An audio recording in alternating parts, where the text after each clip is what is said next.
যদি মানুষ পাওয়া যায় আমাদের কোনো তীর্থে নাই প্রয়োজন, ঘরে বসে গোবিন্দ ভজন। কিভাবে? মানুষ গুরু নিষ্ঠা যার, এই কথা সকলেই বুঝে না। বুঝে কারা? গানের ভাষায় কবি বলেছেন, সর্বসাধন সিদ্ধি হয় তার, সর্বসাধন। ছোট করে বক্ত ভালো হলে আলোচনা করতে ভালো লাগে। আমার মনটা ভরে গিয়েছে আপনাদেরকে দেখে।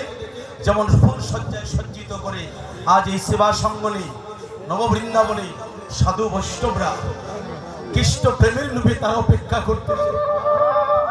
চাতক যেমন নদীর জল পান করে না, মেঘের আশায় অপেক্ষায় প্রতীক্ষায় বসে থাকে, কৃষ্ণ ভক্তি যারা লাভ করিতে চায়, চাতক পাখির মতো কৃষ্ণ প্রেমের লোভে অপেক্ষা করছেন আপনারা। যখন আপনাদের মন হরিনাম কীর্তনে নিমজ্জিত হয়ে যাবে, ঘন্টার পর ঘন্টা বসে অপেক্ষা করছেন। কেন? চাতক যেমন বৃষ্টির জলকে তার পিপাসা নিবারিত করে, সাধুগুরু বৈষ্ণব যারা কৃষ্ণ প্রেমের লোভে বসিয়া তারা হরিনামের সদায় আস্বাদন করিয়া চাতক পাখির মতো মনের তৃষ্ণা বারণ করিতে চায়। তাই মহাজন বলেছে, মানুষ গুরু নিষ্ঠা যার, এইভাবে মানুষ গুরু নিষ্ঠা যার, সর্বসাধন সিদ্ধি হয় তার, সর্বসাধন। বাবা আমার অপরাধ ক্ষমা করবেন, ভক্ত যদি ভালো হয় কয় না আলোচনা করতে ভালো লাগে, কথাগুলো মনে পড়েছে। আমাদের কোন জায়গায় ভজনের একমাত্র সন্ধানটা? সর্বসাধন সিদ্ধি হয় তার, এইভাবে মানুষ গুরু বাইরে নিষ্ঠা যার, মানুষ গুরু নিষ্ঠা যার, মানুষ গুরু নিষ্ঠা যার। চারজন মহাজন বলেছে মানুষ তর, তাহলে মানুষ গুরু নিষ্ঠা যার। নিরাকারে জ্যোতিময় যে, ওরে আকারে সাকার হইল সে, নিরাকারে জ্যোতিময় যে, ওরে আকারে সাকার হইল সে। যেজন দিব্য জ্ঞানী হয় সে আমারে জানতে পারে, যেজন দিব্য জ্ঞানী হয় সে আমারে জানতে পারে। ওরে মানুষে আসিয়া প্রভু হয় সে সাকার, ওরে মানুষে আসিয়া প্রভু হয় সে সাকার।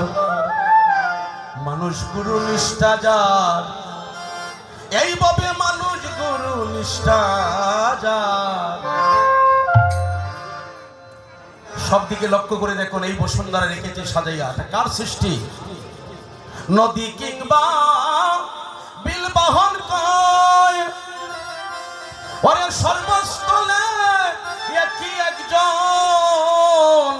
নদী কিংবা বিল বাহন কয়,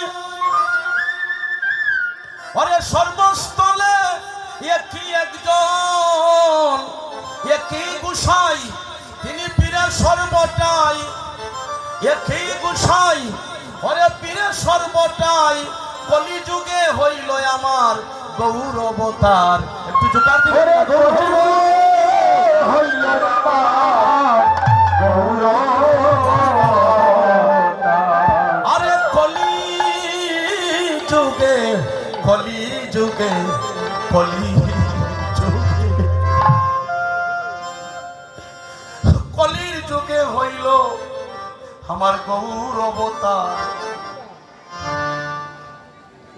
মানুষ গুরু নিষ্ঠা যার, এইভাবে মানুষ গুরু বাইরে নিষ্ঠা যার।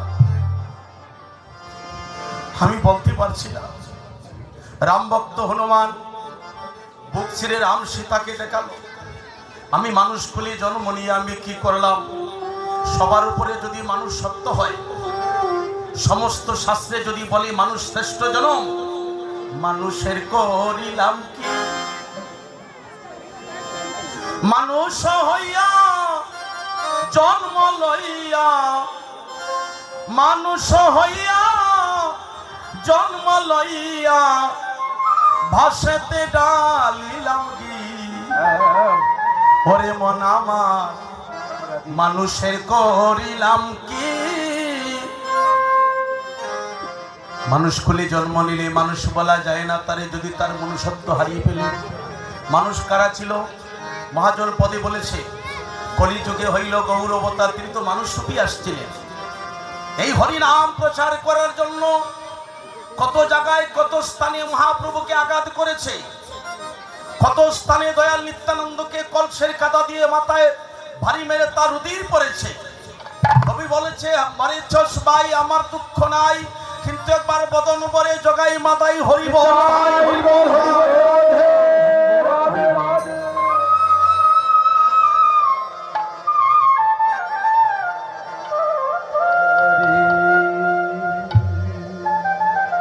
গৌর নিতাই দুই ভাই দুই পথে গেল,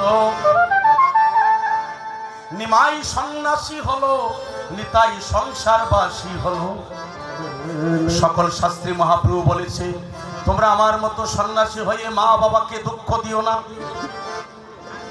আমার পথ তোমরা ধরিও না, আমার মতো সন্ন্যাসী হয়ে পিতা মাতাকে খাদাইও না। যাও তোমরা নিতাই চরণে জড়িয়ে ধরো। যদি কৃষ্ণ ভক্তি লাভ করিতে চাও, শেষের দিনে রাস্তা যদি পরিষ্কার করিতে চাও, তাহলে নিতাই চরণ জড়িয়ে ধরো। সংসারে থেকো, সৃষ্টিকে রক্ষা করে তোমরা কৃষ্ণ ভজন করো, আমার মতো সন্ন্যাসী হইও না। তা তোমরা সহ্য করতে পারবে না, কারণ তোমাদের পরমায়ু অত্যন্ত অল্প। 1,00,000 বৎসর মানুষের আয়ু ছিল, কিন্তু এখন 100 বৎসরও বাঁচি না। এই যে আমরা আসার সময় যে ঘটনাটা ঘটলো, আপনারা হয়তো অনেকেই জানেন না, এখানে জানানোর কথাও নয়, এখানে জানানোর কথা নয়। এই যে এই যে এই যে মাইজি হরিবল, দেখুন তো এরা কীর্তন আইছে, দেখুন এরা কীর্তন আইছে, ওই দেখেন দেখুন দেখুন এখন পর্যন্ত কথা লক্ষ্য করেন। এই এখন দেখছেন কি আপনার কীর্তন আইছে না বাচ্চারা এখানে জালমুড়ি খাওয়াইতেছে? আধা ঘন্টা ধরে আপনারা ডাকতেছে, আপনার একটু এক কর্ণপাত হলো না?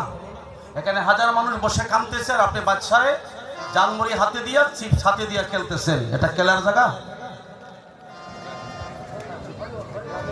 কখন যে আমাদের এটা দূর হবে? হা হা, মানুষ হারানোর পরে বুঝে, এর আগে বোঝা যায় না। হরিবল। এই যে আমি এখন যে ঘর থেকে আসলাম, আপনারা ওই আটিতে যে কর্নারে মাতার বাড়িতে জায়গা দিয়েছেন, দাদার নামটা আমার হয়তো ভুলে গেছি। ঠিক আছে বাবা, ঠিক আছে, ভালো থেকো, কৃষ্ণ ভক্ত হোক।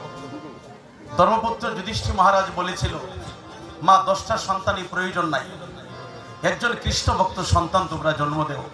আর এক বংশ যদি একটা বৈষ্ণব সন্তান হয়, একটা সন্তানের দ্বারা 3/21 কুলকে মুক্ত করতে পারে।